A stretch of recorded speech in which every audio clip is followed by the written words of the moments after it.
There have been many successes over the last 30 years in reducing hunger, but the challenge is that as long as there is poverty in our world, there will always be communities that can't get enough to eat. The one solution to the continuing existence of hunger is to have better attention to poverty reduction and ensuring that people, when their poverty is reduced, also have access to the food they need for good and nutritious lives.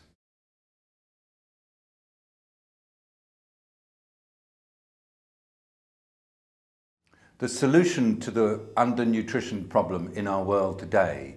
is not simply to grow more food, it's to make sure that everybody, women, children and men, can access the food they need when they need it to enjoy good nutrition. The Red Cross report this year on hunger and undernutrition is going to be crucially important in setting out the vital need to pay attention to nutrition outcomes, because if we don't, we are condemning something like 1/3 of humanity to underperforming because of poor nutrition in pregnancy and early childhood.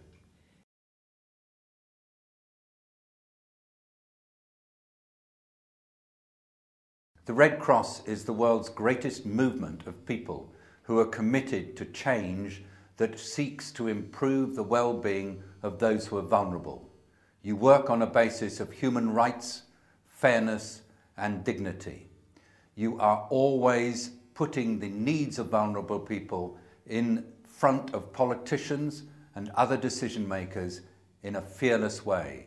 The key role of the Red Cross is to be pursuing the interests of vulnerable, poor and potentially hungry people at all times, and to make certain that policy decisions everywhere respond to the needs of the hungry and lead to reduction in their risk of undernutrition.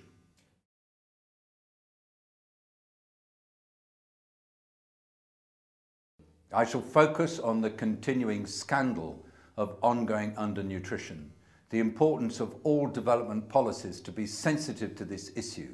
and the vital requirement that the world's political leaders now give high priority to food security and undernutrition for all, because if they don't, we continue with around 1/6 of humanity affected by hunger and by the long-term impact of nutrition on their well-being.